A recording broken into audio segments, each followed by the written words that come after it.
அதாவது ரெகுலராக கொடுக்குற திட்டங்கள் மட்டுமல்ல, சிறப்பு நிதியாக 500 கோடி கொடுத்து பூங்காக்கள் உருவாக்கப்பட்டு, சாலைகள் உருவாக்கப்பட்டு, மழைநீர் வடிகாலுக்கு செய்யப்பட்டது. அதோடு மட்டுமல்ல, குடிநீர் நீரை பற்றி அவர் சொன்னார். பில்லூர் 3வது திட்டம் உருவாக்கப்பட்டு கிட்டத்தட்ட இங்கே 180 எம்எல்டி புதிதாக கோவைக்கு கொண்டு வந்து கொடுத்துருக்கிறது. அதுவும் சொன்னார். சென்னையில் சொன்னார், எங்களுடைய கழக ஆட்சியில், அவருடைய ஆட்சியில் தான் 890 எம்எல்டி கொடுத்துருக்குறோம்னு சொன்னார். நான் அதை தான் சொன்னேன். 890 எம்எல்டியை 1300 எம்எல்டியாக உயர்த்தி தந்தது தளபதி, நம்முடைய முன்னாள் முதலமைச்சருடைய ஆட்சி. அது மட்டுமல்ல, மழை பொய்த்து போய்விட்டால், குடிநீர் குளங்கள் வறண்டு போய்விட்டால், கடல் நீரை குடிநீராகும் திட்டத்தை உருவாக்கியது தளபதி அவர்கள் உருவாக்கினார்கள். 100 எம்எல்டி கலைஞர் கொண்டு வந்தார். 110 எம்எல்டி தளபதி ஜெயலலிதா அவருடைய ஆட்சியில வந்து குடிதண்ணீர் கோயம்புத்தூர் ஒரே விளக்கமா நீங்க சொல்லிட்டீங்க. சென்னையை பத்தி சொன்னார். நீங்கள் அளித்த இந்த விளக்கமே போதுமானது. முடிங்க. குடிநீர் திட்டம் கொண்டு வந்து ரிங் மெயினே கொண்டு வந்து, முன்னாள் முதலமைச்சர் தளபதியுடைய ஆட்சியில தான் ரிங் மெயினை கொண்டு வந்து குடிநீர் திட்டத்தை உருவாக்கி தந்தது. எனவே அவர் நாங்கள் 890 சும்மா, நாங்கள் 400 1300 எம்எல்டி கொடுத்தது கழக ஆட்சியிலே தளபதியுடைய ஆட்சியில தான் கொடுக்கப்பட்டது. முன்னவர் அடுத்து பொதுப்பணித்துறை அமைச்சர் சொல்லணும். உட்காருங்க. சொல்றேன்.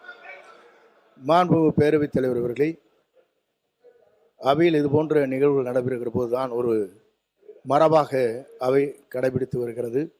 அவருடைய பெயரை சொல்லுவது என்பது இதுவரையிலும் யாருடைய பெயரையும் உச்சரிக்க கூடாது என்றுதான் சொல்லியிருக்கிறார்.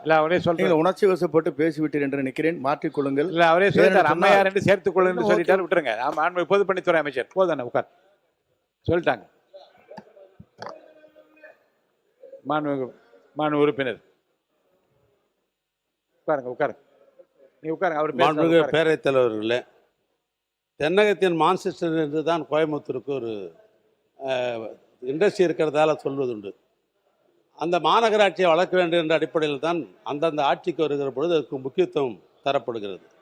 அந்த வகையில் தான் மாண்புமிகு நம்முடைய எடப்பாடி அவர்கள் முதலமைச்சராக இருக்கிற பொழுது தான் இந்த அவிநாசி பாலம் என்பது அவருடைய ஆட்சி காலத்தில் தான் திட்டங்கள்லாம் தீட்டப்பட்டு டெண்டர்கள் அவருடைய ஆட்சி காலத்தில் தான் விடப்பட்டதோடு மட்டுமல்ல, ஏறத்தாழ 10% பணிகளும் அவருடைய ஆட்சியில் தொடக்கப்பட்டு விட்டது. அந்த நிலையில் தான் தேர்தல் வந்தது. ஆட்சி மாற்றம் வந்த உடனே திராவிட மாடல் ஆட்சி ஏற்பாடு செய்யப்பட்டது. இதே சட்டமன்றத்திலே அவர் நெடுஞ்சாலைத்துறையில் அவர் பேசுகிற பொழுது நான் ஒரு விளக்கமே சொல்லியிருக்கிறேன். உங்களுடைய ஆட்சி காலத்தில் நீங்கள் தான் தொடக்கி வச்சிங்க, அதில் ஒன்றும் மாற்று கருத்து அல்ல. உங்களுக்கு ஆட்சியில் தான் டெண்டர் வரப்பட்டது, அதுலேயும் மாற்று கருத்து அல்ல. ஆனால் 10% வேலைகள் தான் பணி ஆற்றியிருக்கிறீங்க.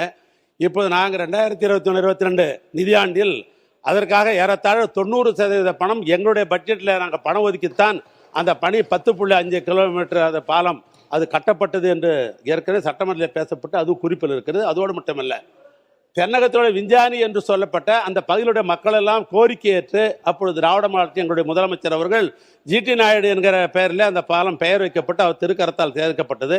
அதை பாராட்டுவதற்கு மனம் இல்லைன்னா கூட நம்முடைய மாண்புமிகு வேலுமணி அவர்கள் சில நேரத்தில் சொல்லுவாங்க பீன் டீம்னா அது எனக்கு என்னன்னு புரியல. இன்னைக்கு தான் எனக்கு தெரியுது. வேலுமணி பேசுகிற போது பீன் டீம்னா என்னன்னு அவைக்குள் நீக்குகிறேன். மாண்புமிகு பொதுப்பணித்துறை அமைச்சர் அவர்கள் பதில் சொல்லிட்டேன். நானே சொல்லிட்டேன் உங்களுக்கு.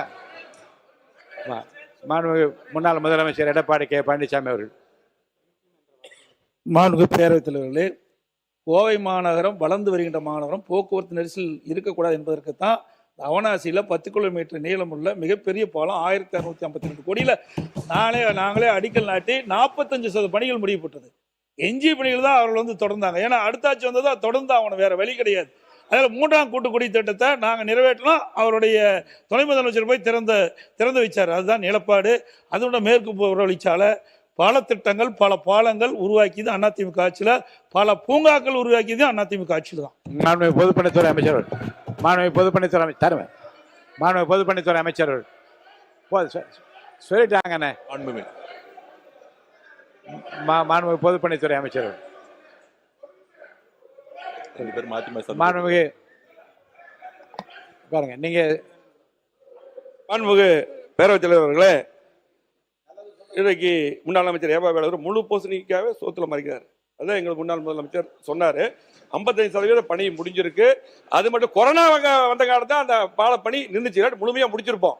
ஆனா முழுமையா நிதி ஒதுக்கி எல்லாம் பண்ணது அதிமுக அரசு. 55%, 10% சொல்றாரு, அதுல 50%. கொரோனா வந்து முடிஞ்சு மீதி அவங்க முடிச்சாங்க. அது மட்டும் இல்ல, ஆசின் பேசும்போது சொன்னாரு, எந்த கட்சியில் இல்ல, நீங்க எந்த கட்சியில இருந்து ஓடுனீங்க எல்லாத்துக்கும் தெரியும், நீங்க எந்த அதிமுக ஓடினாலும் அதெல்லாம் எனக்கு தெரியல. அது மட்டும் இல்ல, இல்ல பொதுப்பணித்துறை அமைச்சர்